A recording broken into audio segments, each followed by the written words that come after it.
My best friend took my startup idea and destroyed my life. But I came back stronger. I was standing at the back of the room, my hands cold and trembling.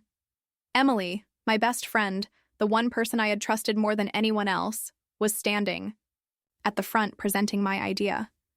The idea I had poured my heart into. The startup that had kept me awake for countless nights, drawing sketches, writing plans, dreaming of what it could be. But there she was, smiling, as if she had been the one who had spent sleepless nights making this dream a reality. She didn't even flinch when she said it. Our platform's unique approach is about personal connections. It hit me like a slap in the face. My idea, my vision. But somehow, she had taken it. I watched her, standing there in front of everyone, the words flowing effortlessly from her mouth as if she owned them. She had made my dream her own, and I couldn't do a thing about it. My heart raced as I fought to control the anger building up inside me. It was a public humiliation. My mind flashed back to the late nights I spent telling her everything. She was my best friend. I had trusted her more than anyone. I had shared my deepest thoughts, the plans I had kept hidden from everyone else. And now she was stealing everything. I should have been the one up there presenting, not her. But there she was, living my life, wearing my dream like it was her own. I didn't even know how to feel. Anger, betrayal, shock. It was all a blur. All I could focus on was the fact that she was standing there, taking what was mine. And it wasn't just my idea. It was everything I had worked for. The years of sacrifice, the countless hours spent in front of a screen, poring over code and designs. She took it all, and no one knew. Everyone in that room thought it was hers. I felt sick. I forced myself to step forward. It was time for me to speak. I opened my mouth, but the words wouldn't come out. Instead, I just stood there feeling the weight of my own failure crash down on me. She had won, and I was standing in the ruins of everything I had built. My chest felt tight. It was suffocating. When the presentation was over, I couldn't bring myself to speak to her. I couldn't even look at her. The idea of confronting her, of hearing her excuses, felt like it would destroy me. So I turned around and walked out, my heart heavy with the realization that the one person I had trusted more than anyone else had just torn apart everything I had worked for. The streets outside were busy, but I felt alone. No one could see the pain I was carrying. No one could see that my world had just shattered. As I walked down the street, I felt an overwhelming mix of emotions. It was betrayal, yes. But it was also something else, something darker, more dangerous. A feeling I couldn't quite name, but I knew it was there, deep inside me. Something telling me this wasn't over. The pain was raw, but the anger started to build.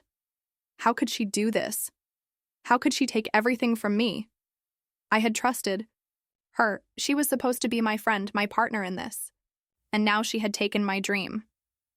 I couldn't just let it go. I couldn't walk away and let her win. She had done this to me, betrayed me in the worst way possible. And now I would make her pay. The rage inside me burned hotter than anything I had ever felt before. But this time, it wasn't just about revenge. It was about taking back what was mine. The truth was, I wasn't just angry anymore. I was determined. I would make her regret ever crossing me. As I stood on the sidewalk, the weight of the betrayal still sinking in, I made a decision. I wasn't going to be the one who got crushed. I wasn't going to be the victim of this story. If she thought she could steal my future, she was wrong. She had no idea what I was capable of. And soon, she would know. Soon, she would understand exactly who she had crossed. I would make her regret ever thinking she could take what was mine. I spent the next few days in a haze. The anger, the bitterness, they lingered like a cloud over me, clouding my judgment, clouding everything. I could barely look at my phone without seeing her face. The face of the woman who had stolen everything I had ever worked for. She was everywhere now, the press talking about her success, investors falling over themselves to back her, her company growing in ways mine never had the chance to. I couldn't escape it. I was being suffocated by it. It wasn't just that she took my idea. It was that she took everything. The late-night talks we had, where I shared my dreams of building something big, something that mattered. She had been the one I confided in, the one who listened when I felt like no one else did. How could she betray me like this? How could she do this and then stand in front of everyone acting as if she had earned it? I had always been the one to put in the work, to hustle while others played. But all that effort, all that sacrifice, it meant nothing. Not when she could just walk in and take it, turn it into her own success. It felt like everything I had done was wasted. I couldn't sleep. I couldn't think straight. It felt like I was stuck in this endless loop of frustration and defeat. Every time I looked at my laptop, I was reminded of what could have been. Every time I passed a coffee shop or saw someone wearing the same clothes I had dreamed of selling, I was reminded that she had taken my place. I couldn't stand it anymore. But that's when something shifted. I couldn't keep wallowing in this self-pity. Not forever. She had taken everything, yes. But she hadn't taken me. She hadn't taken my ability to create, to build. And I wasn't going to let her get away with it. I thought back to all the times I had tried to win approval. My parents, my friends, even Emily, none of them believed in me the way I believed in myself. I had always been the one fighting to be seen, to be taken seriously. But all that was over. I wasn't going to waste another second on trying to prove anything to anyone. Not to her, and certainly not to those who had doubted me. I wasn't going to let the people who had wronged me define me anymore. I was done begging for validation, done trying to fit into a mold that wasn't meant for me. I had spent so long watching others succeed while I struggled, but I wasn't going to be that person anymore. And it hit me. The person who had been broken, the one who had trusted and been betrayed, was no more. The woman who stood before the world, who would rise from the ashes of this betrayal, was someone new. Someone stronger, someone smarter, someone who would make Emily regret the day she ever crossed me. So, I made a choice. I would get to work. Not to tear her down, not yet, but to rebuild myself. I knew what I had to do. I needed to learn, to grow, to take my idea back. Not just from her, but from everyone who had ever doubted me. This wasn't about revenge anymore. This was about me. It was about creating something that no one could take from me. Something that would prove I was worthy of success on my own terms. I threw myself into it. Late nights, early mornings, I pored over every book, every course, every resource I could find. I learned about venture capital, about the tech industry, about building a brand. I didn't just want to succeed. I wanted to dominate. And slowly, something started to shift. For the first time in a long while, I didn't feel worthless. I didn't feel like I was chasing someone else's dream. I was chasing my own. And it felt liberating. There were no more limitations, no more guilt. I was doing this for me. But the more I built, the more the shadow of Emily loomed over me. I knew, deep down, that the day would come when I'd have to face her again. And when that day came, I would be ready. She had no idea what she was about to unleash. But I did. And I wasn't afraid anymore, because the truth was I didn't need her. I didn't need anyone who had ever doubted me. I had everything I needed to make it on my own. I wasn't the broken, betrayed person I once was. I was stronger than that now. And when the time came, I would make sure she knew just how powerful I had become. She had taken my idea, yes, but she hadn't taken my spirit. And that was the one thing she could never steal. It was months before I saw her again. And when I did, it was like a punch to the gut. She came to me out of nowhere, her face pale and her eyes wide, like she hadn't slept in days. There was no arrogance in her smile, no confidence in the way she carried herself. She looked broken. It was almost hard to recognize her, the woman who had stolen everything from me, the woman who had once been my best friend, now standing before me, vulnerable and pleading. "I didn't come here to ask for a job," she said, her voice soft, almost timid. "I need your help." I was speechless for a moment. Emily asking me for help? The very same person who had taken my startup idea, my dream, and turned it into her own success now needed me? It was almost laughable, but I could see the desperation in her eyes. The calm, collected woman who had once stolen my life's work now seemed like a shell of the person she once was. I couldn't help the flicker of curiosity. What could she possibly need from me? I thought I had it all figured out, she continued, her words stumbling as if they weighed more than she could bear. But everything's falling apart. Investors are pulling out, my partners are backing out, and I don't know what to do anymore. She paused, looking at me like I held the answers to all of her problems, like I could fix the mess she had made of her life. I didn't know what to feel. Anger? Satisfaction? I had dreamed of this moment, the moment when I would stand over her and watch her crumble. But now, as she stood before me, broken and vulnerable, I didn't know what to say. Part of me wanted to laugh. Part of me wanted to tell her to go to hell, that she deserved this downfall after everything she had done to me. But then another part of me, a small, reluctant part, felt something else, something deeper. "You think you can just come to me now?" I said, my voice colder than I had ever intended. "After everything you did to me?" She flinched, her eyes brimming with tears. "I never meant to hurt you. I didn't realize how much I had taken from you. I thought I was just taking my chance, but now I see it was more than that. You were my friend, and I betrayed you." It stung. The words hit harder than I had expected because for a moment I actually believed her. She was truly sorry. And yet, the years of bitterness, of betrayal, could not be erased by a few words. I had learned to build my life without her. I had learned to trust no one but myself. But there was something in her voice, something so raw, so desperate that it tugged at the part of me that had once cared about her.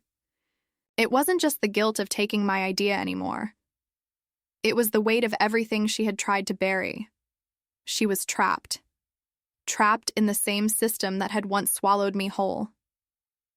"I didn't know who to trust," she whispered, her eyes cast downward. "I was just so scared of losing it all. And now I have nothing left. I thought I could fix it, but I can't." The silence between us stretched on for what felt like an eternity. There was a sick feeling in my stomach. Was this really the person who had betrayed me so ruthlessly? She wasn't the same woman I had known. But neither was I. I didn't know what to say, so I said nothing. But deep down, something shifted. It wasn't just about revenge anymore. It wasn't just about making her pay for everything she had taken. It was about freedom. About not letting this situation control me any longer. Emily wasn't the only one trapped by the lies and the betrayals. I had been too. And now, I had the power to set myself free. For a moment, I wondered if I should help her. Maybe there was something more to this than I had realized. But then, the reality of what she had done to me hit again, hard and unforgiving. "No," I said, my voice firm. "You made your choices, and now you have to live with them." I saw the hurt flash in her eyes, but it didn't move me. I had to stand firm. I couldn't allow myself to go back to the person I had been, the person who had let her betray me in the first place. I had learned too much, grown too much, to let my emotions rule me now. "You'll figure it out," I added, turning away from her. "But I'm not the one who's going to fix your mess. I have my own to deal with." And with that, I walked away. But the moment I left her standing there, I felt something stir within me. It wasn't satisfaction. It wasn't victory. It was something more. I wasn't just taking back my startup anymore. I was taking back my life. I didn't need her. I didn't need anyone. I had already built something better than she could ever imagine. And soon enough, she would understand that. I had become the person who could stand tall without anyone else. And that was more powerful than any revenge. I didn't speak to Emily again after that encounter. She had come to me for help, but in the end, she was the one who had to face the consequences of her actions. It wasn't my job to save her. It wasn't my job to fix what she had broken. I had my own path to follow, and it was one I would walk, alone. But as the days went by, something began to shift inside me. The anger and betrayal that had once consumed me started to transform into something else, something more controlled, more calculated. I threw myself into work, but not the kind of work I used to do, the work that was meant to please everyone else, that was meant to get their approval. This time, I was doing it for me. I started to study the tech industry more deeply than I ever had before. I took courses, read books, and connected with people who knew what it took to build something from the ground up. The more I learned, the more I realized that Emily's success had nothing to do with my worth. It wasn't about who had the best idea. It was about who could turn that idea into something real. And I was learning how to do just that. I signed up for coding workshops, not because I needed to prove anything to anyone, but because I wanted to understand the technology behind the industry I had once dreamed of conquering. I began to research everything, from user experience to how companies scaled in a competitive market. I was no longer the girl who had shared her dreams with someone who could take them away. I was building something that could never be taken from me. One night, as I sat in front of my laptop, working through lines of code, I felt a shift. It wasn't just the knowledge I was gaining, it was the confidence. I could feel myself becoming someone new. The old me, the one who had let Emily walk all over her, was gone. And in her place was someone who would not only take back what had been stolen, but who would surpass it. But I didn't just focus on my skills. I knew that building a successful business meant building a network. So I started reaching out to people, investors, mentors, potential partners. It was slow at first. People didn't know who I was, and I had no reputation. But I kept going. I kept learning.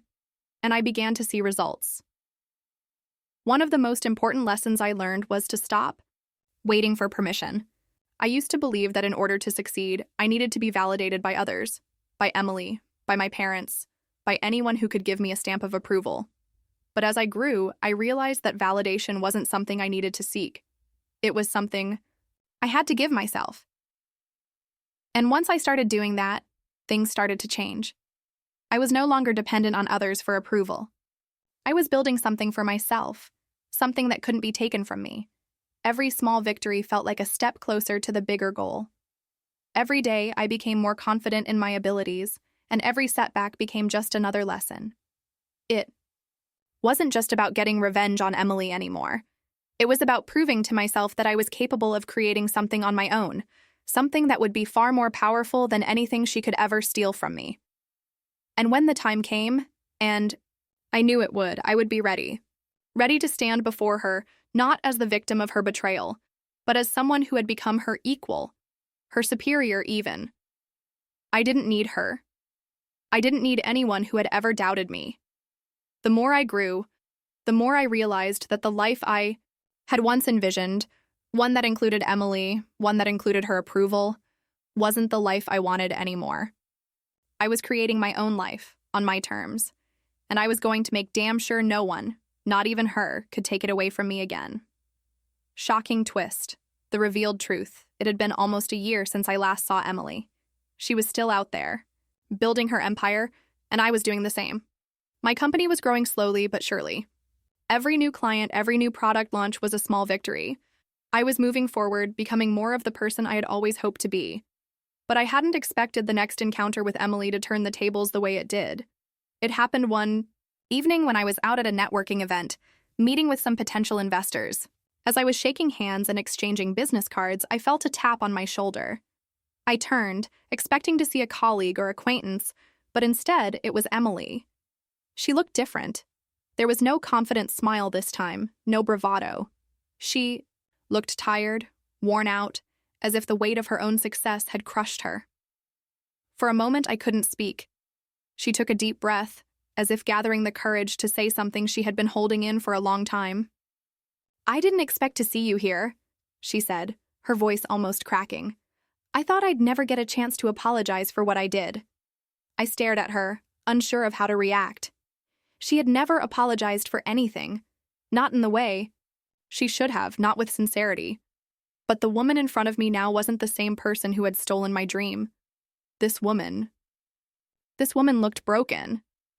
"I know I don't deserve forgiveness," she continued, "but I need you to know that I never realized the damage I caused. I thought I was doing what I had to do. I thought if I didn't take that idea, I'd lose my chance. But now, I'm trapped in it. I've built this empire on a lie, and it's falling apart." Her words hit me harder than I expected. I had spent so much time preparing for this moment, expecting to feel satisfaction when I saw her downfall. But hearing her talk like this, seeing the cracks in her polished facade, I realized something I hadn't even considered. She wasn't the enemy anymore. She was just as trapped as I had been. She continued, her voice growing quieter. "I thought I could handle it all, but now the pressure is eating me alive. My investors, my partners, they all want something from me. They only care about the success, not the person I've become. And every day I feel more like a fraud."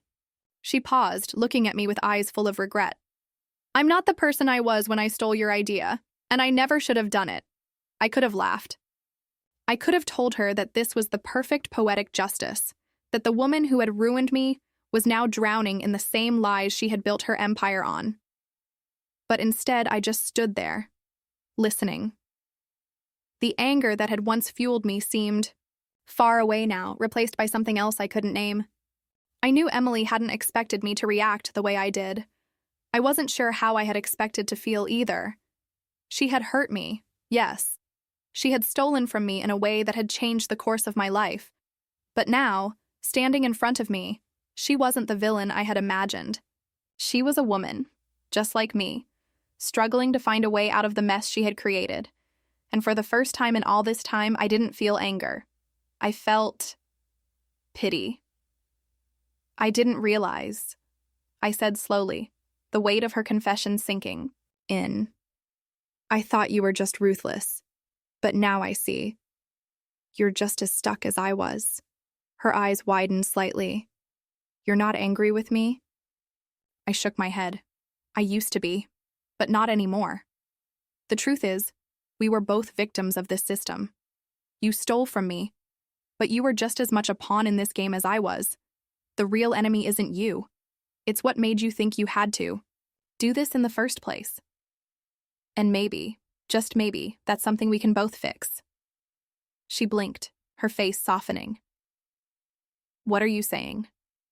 I didn't know what I was saying, but I knew one thing. Revenge had never been about making her suffer. It had been about showing myself I could rise from the ashes. It had been about proving to myself that I could build something from nothing, without depending on anyone's validation. "I'm saying," I began, "that maybe we're both stronger than we thought. And maybe there's something bigger than our past mistakes that we can both work toward. But not together. Not yet." Emily nodded slowly, as if the weight of what I had said was just beginning to sink in. "I never thought you'd say that, but thank you." I didn't respond. I didn't need to. The truth was, Emily had done something to me that no one had ever done before. She had made me face the truth that I didn't need to hold on to. The anger. I didn't need to hold on to the past. I was ready to let go of it. Ready to move forward and leave everything else behind. And as I walked away from her, a part of me felt lighter. She wasn't my enemy anymore. She wasn't even a part of my story anymore. I had come so far, farther than I had ever imagined, and now nothing could take that away from me. The climactic confrontation, epic revenge moment.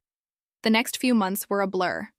My company continued to grow, and I continued to push myself, my team, and my vision further. But everything that had happened between Emily and me wasn't truly behind me. Not yet. I had built this empire on my own, brick by brick, and I knew that the day would come when I would face her again. And when that day came, I would be ready. I was at a conference when I got the call. The kind of call you don't want to get. The kind of call that means someone is on the verge of breaking down or making a desperate move. It was Emily. "I need your help," she said, her voice strained, a mix of exhaustion and desperation. "I'm in trouble. My company's falling apart. My investors are pulling out. The board wants me gone. I need you to help me.